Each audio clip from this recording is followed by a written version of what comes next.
Hi viewers, once again welcome back to my YouTube channel Learn with ARB। Viewers, आज से हम new playlist start करने वाले हैं। इस प्लेलिस्ट का नाम है STS graduation category test preparation 2025। इस प्लेलिस्ट में मैं आपको ग्रेजुएशन कैटेगरी का टेस्ट होगा उसकी मैं प्रिपरेशन करवाऊंगा। प्लेलिस्ट पे आपको जितने भी वीडियोस मिलेंगे वो सभी बहुत ही इम्पोर्टेंट होंगे। मैंने मैट्रिकुलेशन कैटेगरी स्क्रीन टेस्ट का प्रिपरेशन करवाया था। उसमें तकरीबन सब कैंडिडेट्स ने 50 से 70 तक मार्क्स उठाए हैं। ये आपको एक स्क्रीनशॉट दिखाई दे रहा है, इसमें आप वोटिंग देखें। स्टूडेंट्स ने 50 टू 70 मार्क्स उठाए हैं।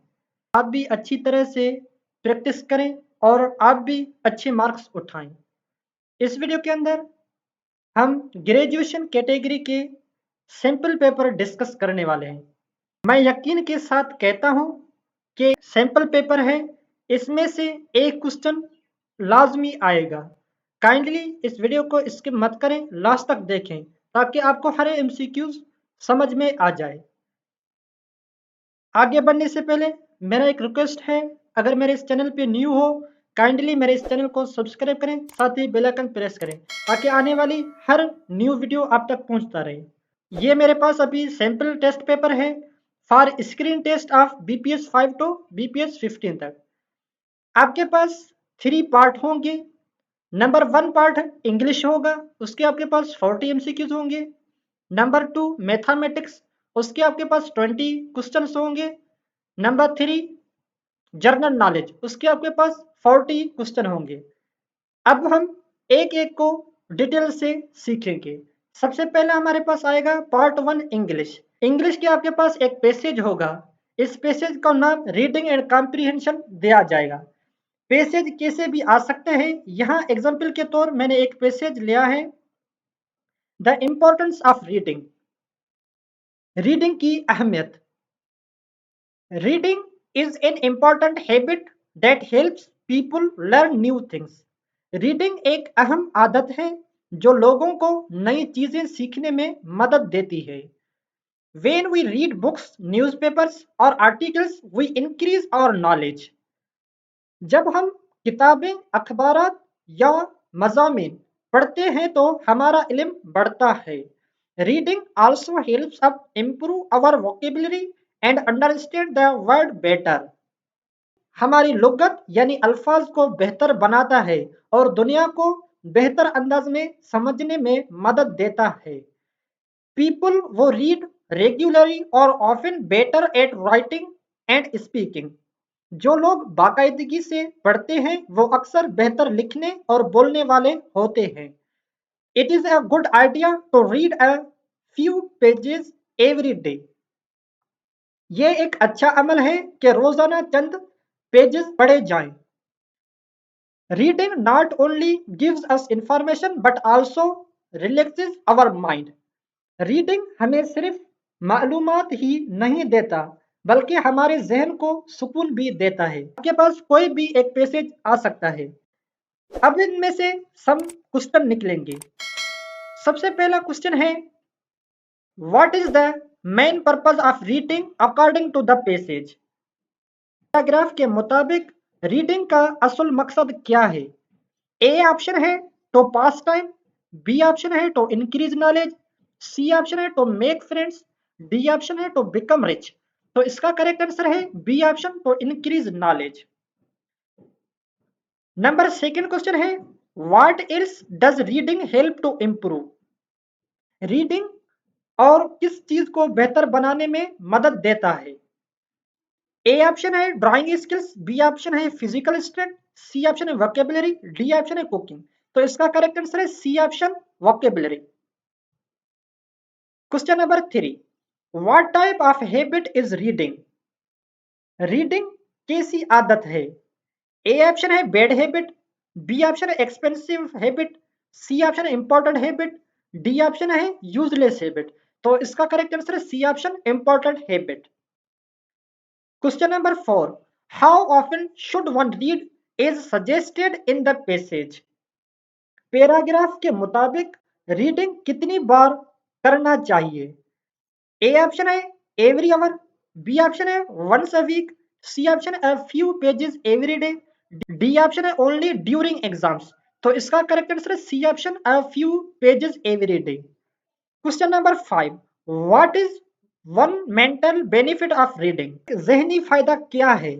ए ऑप्शन है it makes us tired, B option है it confuse us, C option है it relaxes the mind, D option है इट इंक्रीजेस स्ट्रेस। इसका करेक्ट आंसर है C option it relaxes the mind.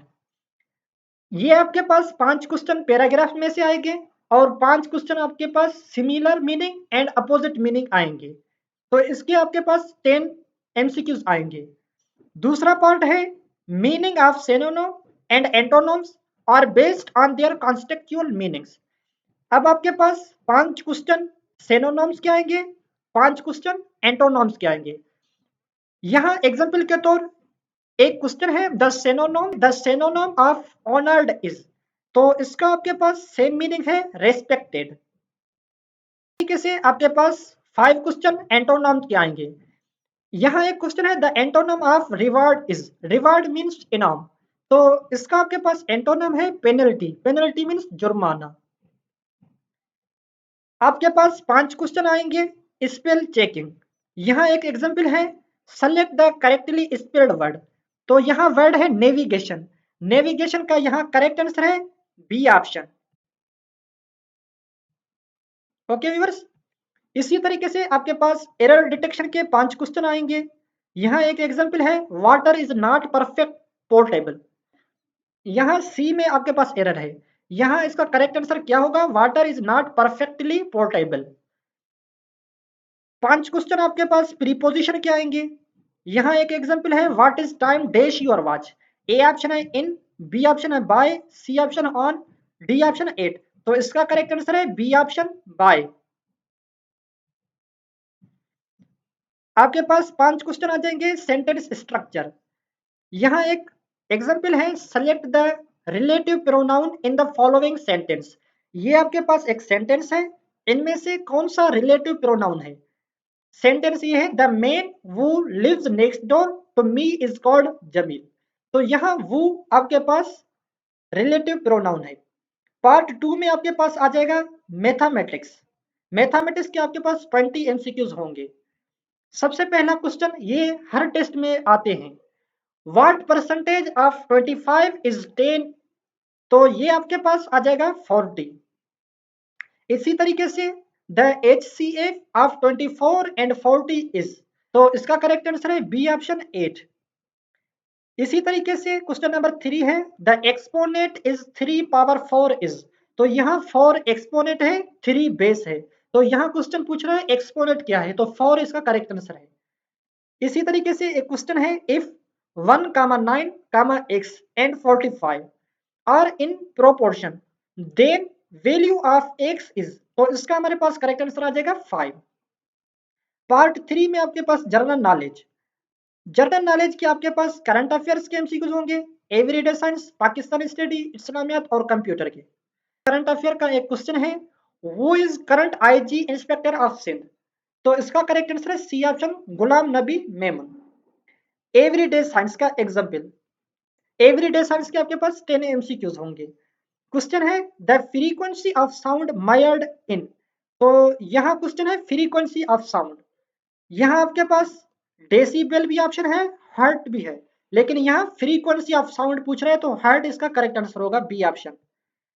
इस्लामियत और Pakistan study के आपके पास 5 क्वेश्चन होंगे, 2 आपके पास इस्लामियत के क्वेश्चन होंगे और 3 पाकिस्तान स्टडी के क्वेश्चन होंगे। इस्लामियत का एक क्वेश्चन है name of country mentioned in Holi Quran is dash, A option है ईरान, बी ऑप्शन है रोम, सी ऑप्शन है इराक, डी ऑप्शन पाकिस्तान, तो इसका करेक्ट आंसर है बी ऑप्शन रोम। एक और भी कंट्री है वो आप मुझे कमेंट में बताएं। अब आपके पास पाकिस्तान स्टडी के 3 एमसीक्यूज होंगे। यहाँ एग्जांपल के तौर मैंने एक एमसीक्यूज लिया है करेंसी ऑफ फ्रांस इज, तो इसका करेंसी है यूरो। कंप्यूटर के आपके पास 10 एमसीक्यूज होंगे।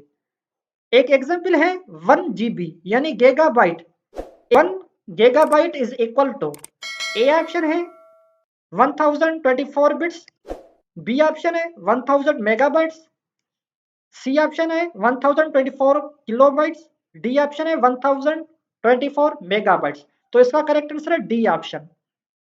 व्यूअर्स, इस टॉपिक के रिलेटेड कोई भी क्वेश्चन हो आप कमेंट सेक्शन में पूछिए।